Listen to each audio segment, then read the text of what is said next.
본문 말씀을 통해서 압도적 성령,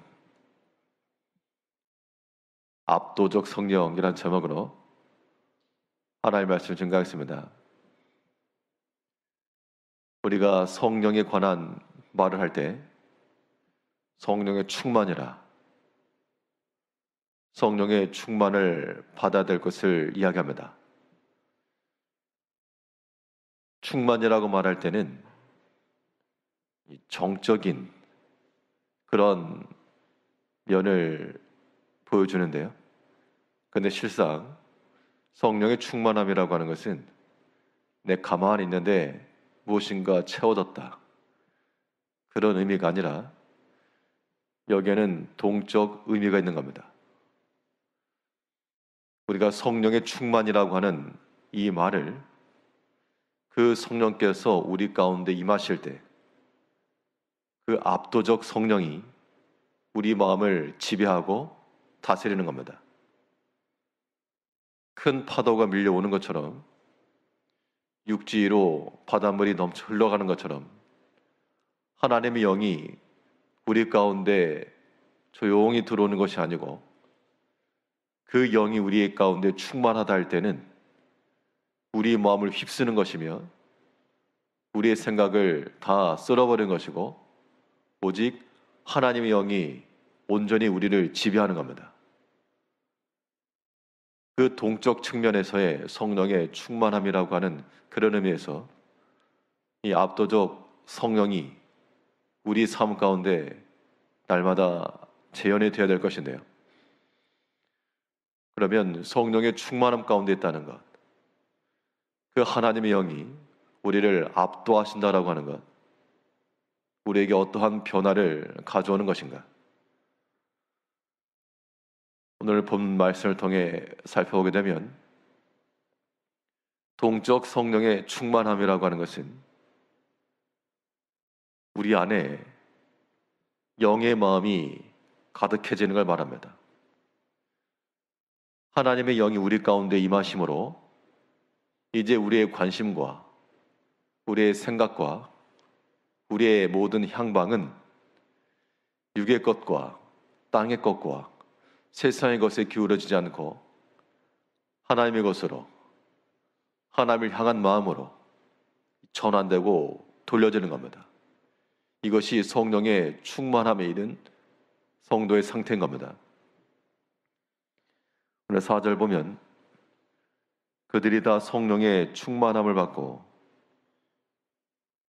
성령의 충만함이라고 하는 것이 나는 그대로 있는데 무엇인가 가득 채워지는, 입속에다 먹을 것 잔뜩 집어넣는 그런 상태가 아니라 외부로부터 밀려오는 그 힘에 의해서 우리는 밀려나는 것이고 그 힘이 우리를 압도해야 됩니다.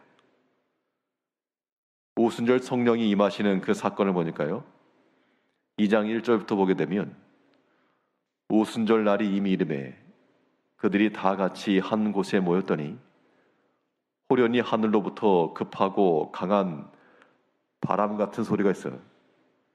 그들이 앉은 온 집에 가득하며 마치 불의 혀처럼 갈라지는 것들이 그들에게 보여 각 사람 위에 하나씩 임하여 있더니 그들이 다 성령의 충만함을 받고,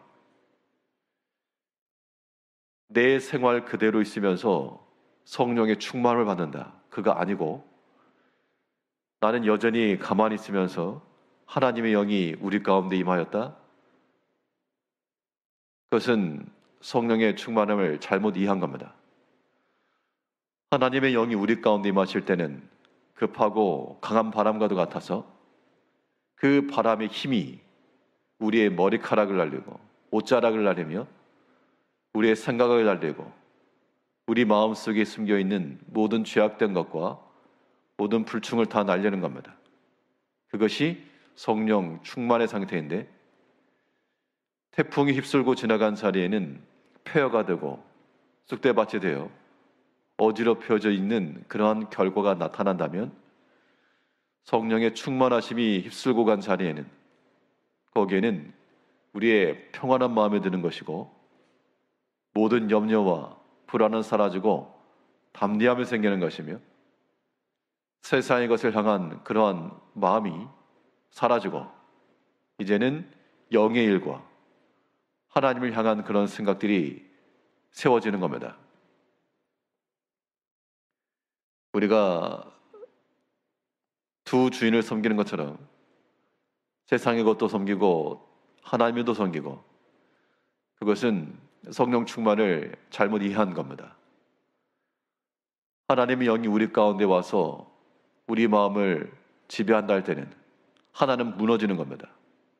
부서져야 되고 파괴돼야 되고, 육의 생각과 죄의 마음과 이 땅에 속한 것들이 여전히 있다는 것은 성령의 충만함이 이르는 것이 아니라 아직 그 상태에 이르지 못한 겁니다. 하나님의 영이 우리 가운데 임하셔야지만 그때 하나님의 큰 일을 이루는 겁니다. 14절에서는 11절 말씀에 그레데인과 아라비아인들이라 우리가 다 우리의 각 언어로 하나님의 큰 일을 말함을 듣는도다 하고, 그 당시 하나님의 영의 충만함을 받았던 그들이 단순히 하나님의 영이 임하시는 것 자체만 가지고 있었던 게 아니라 그들의 삶 가운데서 그대로 있는데 거기에 하나님의 영이 하나 더 추가된 것이 아니라 완전히 환골탈태입니다. 자기 것은 다 사라졌고 그 자리에 하나님이 주신 마음과 하나님이 주신 생각과 하나님이 하시고자 하신 일과 이런 것들로 온전히 새롭게 세팅되는 것, 이것이 성령의 동적 충만입니다. 우리를 압도하는 그 성령 역사하심이 우리 가운데 있을 때 그때에 우리를 통하여 하나님의 크신 일이 일어나는 겁니다. 하나님의 영이 우리 가운데 크게 임하셨을 때 그 특징 가운데 하나가 무엇이었는가 하니 다른 언어로 말하였다라고 말했는데요. 우리가 성령의 동적 충만함에 이르렀다는 증거는 영의 언어를 사용할 줄 아는 겁니다. 우리 4절 다시 보시면 그들이 다 성령의 충만함을 받고 성령이 말하게 하심을 따라 다른 언어들로 말하기를 시작하니라. 다른 언어를 말한다는 것은 그 나라의 모든 사고 방식을 따라 말한다는 겁니다.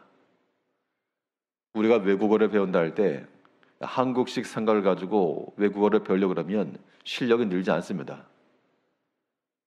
우리가 그 나라 사람의 생활 방식과 문화와 모든 단어를 가지고 그때에라야 다른 언어를 말할 수가 있을 것인데요. 성령의 충만함에 이른 그 언어라고 하는 것은 당연히 영의 언어입니다. 영의 언어. 영의 언어를 쓴다는 것은 우리의 생각과 사고 자체가 바뀌어야 될 것을 말하고 육의 것과 땅의 것을 따라가는 그 마음 속에서는 하나님의 영의 언어가 나올 수가 없는 겁니다. 콩글리시 쓰는 것처럼 이상한 영의 언어가 나오고 말 것인데, 우리가 온전히 하나님의 영의 동적 충만함에 이르러 우리 입에서부터 다른 언어가 나오기 시작할 때 기존에 있던 내 생각과 육에 속한 마음에서부터 벗어나서 이제는 평안케 하는 말이요, 소망을 주는 말이며 감사의 말이며 하나님의 뜻을 찾는 그러한 말들이 이미 우리 마음과 생각을 이미 지배했고 그 상태에서부터 나오는 그런 언어들이 되어야 한다는 겁니다. 우리가 하나님의 영에 충만함이 이른다라고 하는 것, 이것은 조용히 비가 올 때 우산 쓰고 가는 정도가 아니라 쓰나미가 몰려와서 우리의 모든 것들이 다 그의 영향을 받는 것과 똑같습니다. 오늘 하루의 삶 동안에 하나님의 영이 우리의 삶 가운데 물밀듯이 들어와서 우리의 모든 마음이며 생각이며 땅에 속하고 육에 속하고 또한 죄에 속한 모든 것들을 다 휩쓸어가 다 사라지고 그것은 무너져 버리고 오직 하나님이 주신 그 마음이며 하나님이 주신 평안이며 또한 주께서 기뻐하시는 그 일을 이루기 위해 우리 마음이 변화되고 생각이 변화되고 우리 언어가 변화되어 우리를 통하여 오직 하나님의 큰 일이 나타나기까지 그 성령의 충만함을 따라 우리를 압도하시는 성령의 인도하심을 따라 오늘도 믿음 안에 살아가시는 성도님들이 되시기를 바라겠습니다. 기도하겠습니다.